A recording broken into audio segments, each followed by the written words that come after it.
Assalamualaikum warahmatullahi wabarakatuh. Syedaralun, beginilah kondisi kota Perla pada Selasa 4 Januari 2022. Tadi malam kota Perla diguyur hujan dengan intensitas tinggi.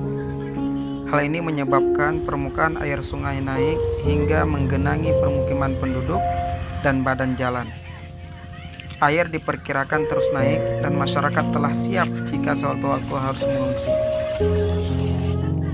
Jalan akses menuju Pasar Baru Perla telah digenangi banjir, sehingga Pasar Perla harus dipindahkan ke Pasar Lama. Dikarenakan kondisi langit masih berawan dan ditakutkan akan ada hujan dengan intensitas yang lebih tinggi, maka Pasar Perla terlihat ramai dipenuhi pembeli untuk menyiapkan bekal jika suatu waktu terjadi banjir kembali.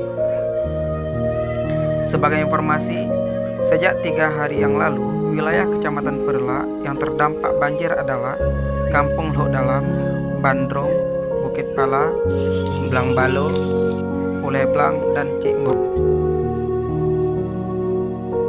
Sampai berita ini diterbitkan, wilayah Cikembon dan Bandrong banjir masih menutupi badan jalan.